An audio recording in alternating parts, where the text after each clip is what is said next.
क्या हो अगर किसी के पास समय यात्रा की ऐसी शक्ति आ जाए जिससे वो समय यात्रा करके पास्ट में उस इंसान से मिल सकता है जो अब इस दुनिया में नहीं रहा, पर वो चाहकर भी उसे नहीं बचा सकता, क्योंकि अगर उसने अतीत में उसे बचाया तो भविष्य में उसे किसी और को खोना पड़ेगा, पर उसी का अतीत का रूप उस इंसान को बचाना चाहता है। इस कहानी की शुरुआत में डॉक्टर्स की एक टीम एक आदिवासी इलाके से वापस जा रही होती है, क्योंकि मौसम विभाग के अनुसार बहुत जल्द यहाँ पर तूफान आने वाला है।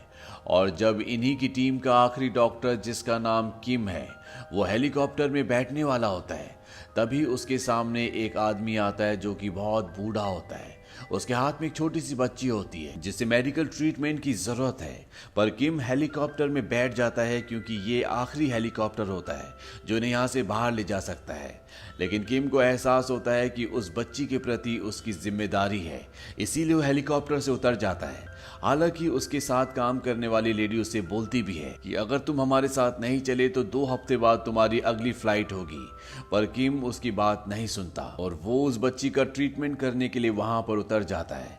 पूरी रात मेहनत करने के बाद उस बच्ची का ट्रीटमेंट कर देता है और इसके बाद जब वो बाहर बैठा होता है तभी वही बूढ़ा आदमी आता है जिसने किम को रोका था।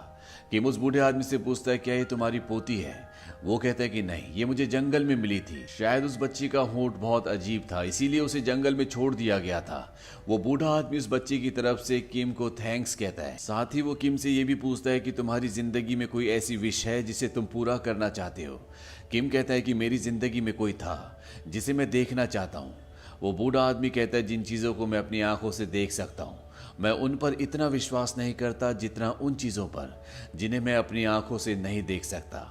वो अपने गले से एक शीशी निकालता है जिसके अंदर छोटी छोटी गोलियां होती है और वो उस शीशी को किम को दे देता है। किम उसे बहुत ध्यान से देखता है और उसमें से एक गोली खा लेता है।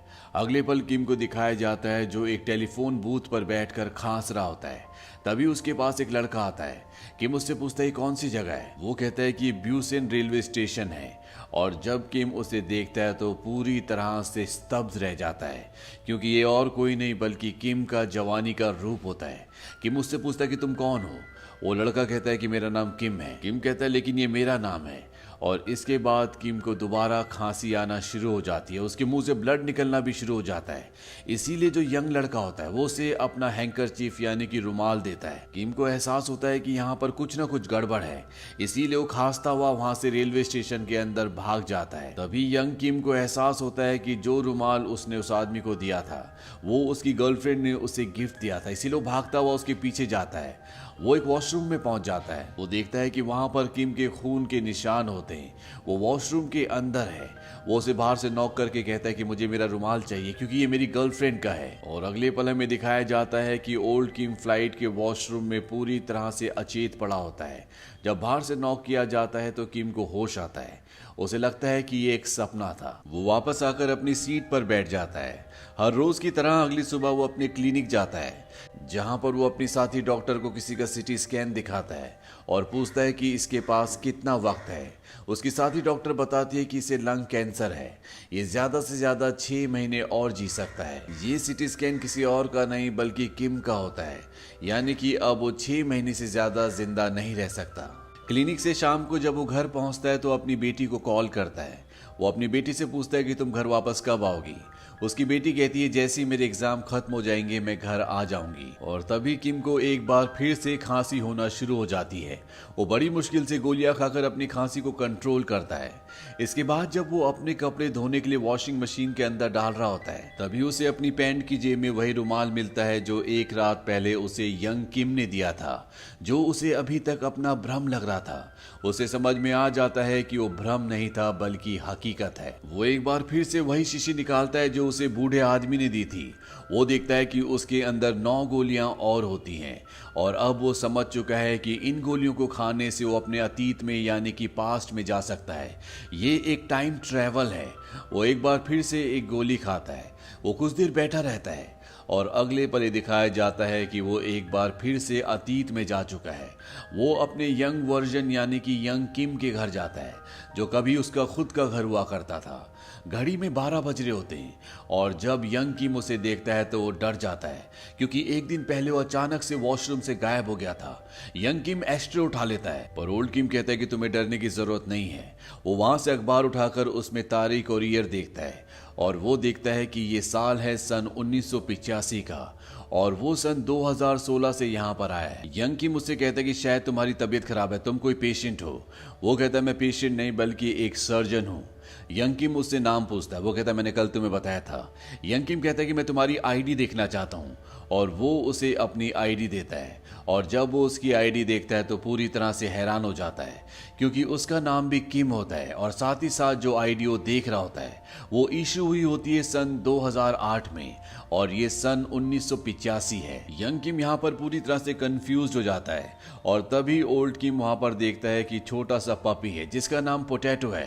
वो उसे पोटैटो कहता हुआ उठा लेता है, उसे बहुत खुशी होती है। यंग किम कहता है कि तुम्हें इसका नाम कैसे पता? ओल्ड किम कहता है क्योंकि इसका नाम मैंने रखा है। तुम मुझसे वक्त में 30 साल पीछे और मैं तुमसे 30 साल आगे। यंग किम को उसकी बात पर बिल्कुल भी यकीन नहीं आता और तब वो उसे उसकी जिंदगी का एक सीक्रेट बताता है। वो कहता है कि तुम्हारे सिर पर जो चोट का निशान है ये तुम्हारे पिता ने तुम्हें दिया था जब उन्होंने बहुत ज्यादा शराब पी ली थी। तुमने ये बात कभी किसी को नहीं बताई। और ये बताते बताते ओल्ड किम की नाक से खून निकलना शुरू हो जाता है। यंग किम मुझसे पूछता है कि तुम कौन हो और तुम मुझसे क्या चाहते हो? ओल्ड किम कहता है कि मैं तुमसे कुछ नहीं चाहता।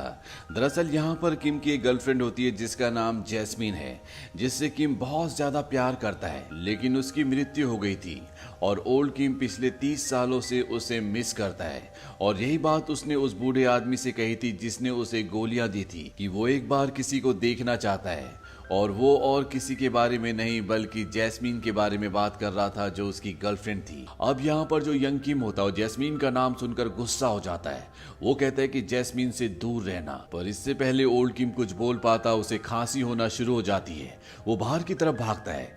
यंग किम भी उसके पीछे भागता है, लेकिन जैसे वो बाहर निकलता है ओल्ड किम वहां से भाग चुका होता है और हमें अगले पल दिखाया जाता है कि ओल्ड किम अपने वॉशरूम में अचेत पड़ा हुआ है और घड़ी में 12:20 हो रहे होते हैं। यानी कि ओल्ड किम जब भी टाइम ट्रेवल करता है वो 20 मिनट से ज्यादा अपने पास्ट में यानी कि 30 साल पहले वाले वक्त में नहीं रह सकता। वहीं 30 साल पहले यंग किम को दिखाया जाता है जो ओल्ड किम के विजिट से पूरी तरह से परेशान होता है। इसीलिए वो अपने सबसे खास दोस्त डैन के पास जाता है जो कि एक पुलिस वाला भी है। वो उसे वो लाइटर देता है जो यहाँ पर ओल्ड किम छोड़ कर गया है। वो कहता है मुझे इसकी फिंगरप्रिंट्स की रिपोर्ट चाहिए। डैन उसका एक काम कर देता है और वो बताता है कि इस लाइटर में सिर्फ और सिर्फ तुम्हारे फिंगरप्रिंट्स हैं। और अब यंग किम को कहीं ना कहीं ओल्ड किम की बातों पर विश्वास होना शुरू हो गया, लेकिन उसे नहीं पता कि वो उससे कांटेक्ट कैसे करे। तभी वो एक आदमी को देखता है जिसके शरीर पर बहुत सारे टैटूज होते हैं और यहाँ पर उसे एक आइडिया आता है। वो अपने हाथ पर एक टैटू बनवाता है जिस पर वो लिखवाता है विजिट हेयर। 30 साल बाद ओल्ड किम जब इस टैटू को देखता है तो वो समझ जाता है कि यंग किम उससे मिलना चाहता है, पर आज उसे अपनी बेटी से भी मिलना होता है, इसीलिए वो अपनी बेटी को लेने के लिए जाता है। यहाँ पर पिता और बेटी के बीच में बहुत ही गहरा बॉन्ड होता है। ये दोनों एक दूसरे से बहुत प्यार करते हैं और रात को जब ये दोनों डिनर कर रहे होते हैं तो ओल्ड किम अपनी बेटी से कहता है कि तुम्हें अपनी डॉक्टरेट की पढ़ाई करने के लिए यूएस जाना चाहिए। वहां पर तुम्हारी मॉम भी है। हालांकि वो यूएस नहीं जाना चाहती, पर उसे पता है कि उसके डैड ऐसा क्यों कह रहे हैं, इसीलिए वो उठकर वहां से चली जाती है। हालांकि किम ने उसे अपनी बीमारी के बारे में कुछ भी नहीं बताया होता, पर उसने उसकी मेडिकल रिपोर्ट्स देख ली होती है, इसीलिए वो बाहर चली जाती है। किम भी उसके पास आता है। किम कहता है कि तुम्हारे अंकल डैन ने हमेशा मुझे समझाया था कि मुझे सिगरेट्स इतनी ज्यादा नहीं पीनी चाहिए, पर मुझे समझने में थोड़ी देर हो गई। किम की बेटी उसके कंधे पर सिर रखकर उसी तरह से बहुत देर तक बैठी रहती है। वहीं सन 1985 में दिखाया जाता है कि ओल्ड किम एक बार फिर से यंग किम से मिलने के लिए पहुंच चुका है। ये दोनों के दोनों उस जगह होते हैं जहां पर जैस्मीन का डॉल्फिन शो शुरू होने वाला है। जैस्मीन इस दुनिया की पहली फीमेल डॉल्फिन इंस्ट्रक्टर है। यंग किम ओल्ड किम से पूछता है कि फ्यूचर में हमारे बच्चे भी हैं। ओल्ड किम कहता है कि हाँ, मेरी एक बेटी है जिससे मैं बहुत प्यार करता हूँ। यंग किम कहता है कि उसकी मॉम जरूर जैस्मीन होगी। ओल्ड किम कहता है तुम इसके बारे में इतना क्यों सोच रहे हो, और तभी यहाँ पर शो शुरू हो जाता है और जैसे ही ओल्ड किंग जैस्मीन को देखता है वो देखते ही रह जाता है। ये उसका वो ख्वाब होता है जो उसके ख्वाबों में भी कभी पूरा नहीं हो सकता था। यहाँ पर उसकी तबीयत एक बार फिर से खराब होना शुरू हो जाती है, यानी कि उसके 20 मिनट पूरे होने वाले हैं। वो यंग किम को कहता है कि ये मेरा लास्ट विजिट था, मैं जा रहा हूँ। वो यहाँ से जाने लगता है। यंग किम उसके पीछे जाता है और उससे पूछता है कि तुम यहाँ पास्ट में, अतीत में जैस्मीन से मिलने के लिए क्यों आते हो? क्या तुम्हारे वक्त में वो जिंदा नहीं है? हालांकि ओल्ड किम उसे कुछ बताना नहीं चाहता। वो कहता है कि तुम्हें वक्त आने पर सब कुछ पता चल जाएगा। पर जब यंग किम बहुत ज्यादा प्रेशराइज करता है तो ओल्ड किम उसे बता देता है कि बहुत जल्द उसकी मृत्यु होने वाली है। यंग किम पूछता है कि कैसे, पर इससे पहले कि ओल्ड किम उसे बताता उसका वक्त हो जाता है और वो वहां से गायब होकर वापस अपने वक्त में आ जाता है। पर सन 1985 में यंग किम पूरी तरह से परेशान हो जाता है और जब वो जैस्मीन के साथ गाड़ी में होता है तो बहुत ज्यादा इमोशनल हो जाता है। वहीं फ्यूचर में ओल्ड किम को दिखाया जाता है जो रिकॉर्ड पर गाना सुन रहा होता है और तभी उसका रिकॉर्ड बंद हो जाता है और जब वो रिकॉर्ड चेक करता है तो उस पर एक मैसेज होता है और ये मैसेज सन 1985 से यंग किम ने लिखा होता है। इस पर लिखा होता है कि मॉम की एल्बम को देखो और जब वो मॉम की एल्बम खोलता है तो वहां पर एक लेटर होता है जो सन 1985 में यंग किम ने रखा होता है और ठीक 30 साल बाद यहाँ पर ये ओल्ड किम को मिलता है। इस पर यंग किम ने लिखा होता है कि तुम मुझे आधी बात बताकर चले गए, अब मैं पूरी तरह से परेशान हूँ। अगर तुम मुझसे वापस मिलने के लिए नहीं आए तो मैं तुम्हारी पूरी जिंदगी बर्बाद कर दूंगा। अब पूरा कंट्रोल मेरे हाथ में है। इसीलिए ओल्ड किम को एक बार फिर से यंग किम से मिलने के लिए जाना पड़ता है। यंग किम कहता है कि मुझे बताओ कि जैस्मीन की मृत्यु कैसे हुई थी ताकि मैं उसे बचा सकूं। ओल्ड किम कहता है कि मैं ऐसा नहीं कर सकता। वो उसे अपनी डॉटर की फोटो दिखाता है। वो कहता है कि अगर जैस्मीन बच गई तो तुम दोनों शादी कर लोगे और फ्यूचर में जो मेरी बेटी है वो कभी पैदा नहीं हो पाएगी। दरअसल फ्यूचर की जो उसकी बेटी होती है उसकी मॉम कोई और होती है। यहाँ पर यंग किम पूरी तरह से परेशान हो जाता है क्योंकि वो जानना चाहता है कि जैस्मीन की मृत्यु कब, कहां और कैसे हुई थी ताकि वो उसे बचा सके। पर ओल्ड किम कहता है कि मैं एक शर्त पर तुम्हें बता सकता हूँ, इससे मेरी बेटी फ्यूचर में मेरे साथ भी रहेगी और जैस्मीन की जान भी बच जाएगी। यंग किम पूछता है कि वो रास्ता क्या है। ओल्ड किम कहता है कि उसकी जान बचाने के बाद तुम्हें उससे ब्रेकअप करना होगा और ठीक उसी तरह से रहना होगा जिस तरह से तुम उसके मरने के बाद रहते। इस तरह से तुम फ्यूचर में उस लड़की से मिल पाओगे जिससे तुम्हारी बेटी होगी और आने वाला भविष्य ठीक वैसे ही होगा जैसा कि अब है, यानी कि मेरी बेटी मेरे साथ रहेगी। यंग किम को ना चाहते हुए भी उसकी बात माननी पड़ती है। ओल्ड किम यहाँ से चला जाता है। 2 महीने बाद दिखाया जाता है कि सन 1985 में यंग किम को एक कॉल आता है। उसे बताया जाता है कि उसके पिता बहुत बीमार है। वो भागता हुआ अपने पिता से मिलने के लिए जाता है। उसके पिता आज भी उसकी मॉम को गाली दे रहे होते हैं। दरअसल किम के पिता एक अच्छे इंसान नहीं थे। उन्होंने हमेशा किम को और उसकी मॉम को परेशान किया। वो एक ऐसी शख्सियत नहीं थे जिन्हें किसी से मिलवाया जा सके। इसीलिए जैस्मीन भी किम के पिता के बारे में कुछ भी नहीं जानती थी। किम और जैस्मीन पिछले 2 महीनों से नहीं मिले और अब किम की 3 दिन की छुट्टी है। किम को उससे मिलने के लिए जाना होता है पर वो अपने पिता को छोड़कर नहीं जा सकता। जैस्मीन कहती कि मैं तुमसे मिलने आ जाती हूँ, पर किम नहीं चाहता कि वो उसके डैड से मिले। वो उसे मना करने वाला होता है कि यहाँ पर ओल्ड किम आ जाता है। वो कहता है कि अगर तुमने जैस्मीन को यहाँ पर नहीं आने दिया तो उसकी मृत्यु हो जाएगी। वो उसे अगले दिन का न्यूज़पेपर दिखाता है जो वो फ्यूचर से लाया होता है, जिसमें ये लिखा होता है कि जैस्मीन की डॉल्फिन की जान बचाते हुए मृत्यु हो गई। ओल्ड किम कहता है कि अगर तुमने उसे यहाँ नहीं आने दिया तो वो अपनी डॉल्फिन जो कि बीमार होती है उसे बचाने के लिए जाएगी और उसकी मृत्यु हो जाएगी। यंग किम उसे यहाँ बुला लेता है पर यहाँ जब जैस्मीन पहुंचती है तो वो उससे ब्रेकअप कर लेता है। हालांकि ऐसा करने से वो पूरी तरह से टूट जाता है पर उसके पास इसके अलावा कोई भी रास्ता नहीं है। उसके डैड की मृत्यु हो जाती है और जब उसके डैड के फ्यूनरल पर उसका सबसे अच्छा दोस्त डैन आता है, वो फ्रस्ट्रेशन में उसे भी अपनी जिंदगी से दूर जाने के लिए कहता है और यहाँ पर इन दोनों की दोस्ती जो कि बहुत गहरी होती है वो हमेशा के लिए टूट जाती है। वहीं फ्यूचर में दिखाया जाता है कि ओल्ड किम अपने सबसे अच्छे दोस्त डैन से मिलने के लिए जाता है पर जब डैन ओल्ड किम को देखता है तो पूरी तरह से हैरान होता है। वो कहता है कि 30 साल बाद अचानक तुम मुझसे मिलने क्यों आ गए? तुम भूल गए तुमने मेरे साथ और जैस्मीन के साथ क्या किया था? यानी कि 30 साल पहले फ्यूनरल वाले दिन इन दोनों की दोस्ती टूट गई थी। उसके बाद इन दोनों ने कभी भी बात नहीं की। ओल्ड किम वापस अपने घर आ जाता है और तभी उसे डैन का कॉल आता है, जो कुछ देर पहले उससे बात भी नहीं करना चाहता था। वो उसे कहता है कि तुम घर आ जाओ, हम पार्टी करेंगे, मैं कब से तुम्हारा इंतजार कर रहा हूँ। ये सुनकर ओल्ड किम पूरी तरह से हैरान होता है। वो कहता है मैं तुमसे बाद में बात करूंगा। और जब वो अपने मोबाइल फोन की होम स्क्रीन देखता है तो वहां पर जो उसने अपनी बेटी की फोटो लगाई थी वो गायब हो चुकी होती है। इस बात से वो परेशान हो जाता है और वो उस वॉल के पास जाता है जहां पर उसकी बेटी की फोटोज होती हैं, और यहाँ से फोटोज धीरे धीरे गायब हो रही होती हैं। और ऐसा इसलिए हो रहा होता है क्योंकि सन 1985 में जहां पर यंग किम है, उसे जैस्मीन ने एक एल्बम भेजी होती है जिसमें उसकी और जैस्मीन की बहुत सारी फोटोज होती हैं। उसमें एक नोट भी होता है, उसमें जैस्मीन ने लिखा होता है कि मैं आखिरी बार तुम्हारा इंतजार करूंगी। और अब यंग किम उससे मिलने के लिए जा रहा है, और इसीलिए फ्यूचर में ओल्ड किम की जिंदगी में सब कुछ बदल रहा होता है। यंग किम जैस्मीन से मिलने के लिए पहुंच जाता है, वो सड़क की दूसरी तरफ होती है, पर इससे पहले कि वो सड़क पार करके यंग किम के पास आती, एक गाड़ी उसे टक्कर मारकर उड़ा देती है। और इसके तुरंत बाद ही यानी कि सन 2016 में जहां पर ओल्ड किम है वहां पर सब कुछ ठीक हो जाता है, उसकी बेटी की फोटोज वापस आ जाती है। पर ओल्ड किम अब समझ चुका है कि पास्ट में कुछ तो गड़बड़ हुई है जिसकी वजह से यहाँ पर सब कुछ बदल रहा था। वो न्यूज़पेपर में जैस्मीन की खबर पढ़ता है जिसमें लिखा होता है कि जैस्मीन का एक्सीडेंट हुआ था जिससे उसके ब्रेन में ब्लड क्लॉटिंग हो गई और इस वजह से उसकी मृत्यु हो गई। ओल्ड किम एक गोली खाता है और वापस सन 1985 में पहुंच जाता है जहां पर जैस्मीन हॉस्पिटल में है। उसके पास यंग किम भी होता है। यंग किम कहता है कि मुझे माफ कर दो, मैंने अपना वादा तोड़ा। पर ओल्ड किम किसी भी तरह से जैस्मीन को बचाना चाहता है। उसने न्यूज़पेपर में पढ़ लिया था कि उसके सर के अंदर ब्लड क्लॉटिंग हुई है, और 2016 में जिस वक्त से वो यहाँ पर आया है उस वक्त में ऐसी सर्जरीज बहुत नॉर्मल होती है, इसीलिए वो यंग किम के साथ मिलकर सर्जरी करना शुरू करता है।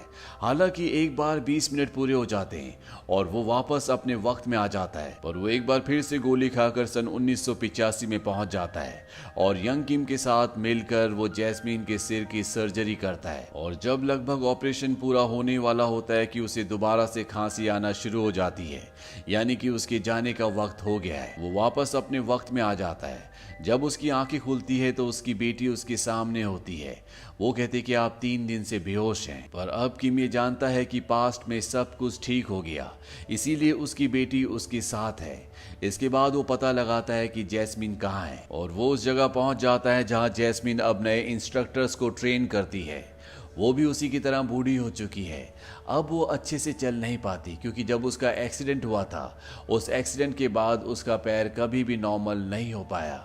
यहाँ पर किम उसे देख तो लेता है पर उससे बात नहीं करता। मन ही मन उसे बहुत खुशी होती है क्योंकि जैस्मीन अब जिंदा है।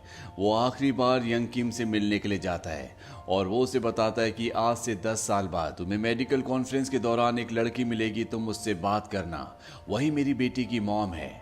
इसके बाद ओल्ड किम वहां से चला जाता है और 10 साल बाद हमें दिखाया जाता है कि यंग किम एक लड़की से मिलता है जो कि उसके काम से, उसकी स्पीच से बहुत ज्यादा इम्प्रेस्ड होती है।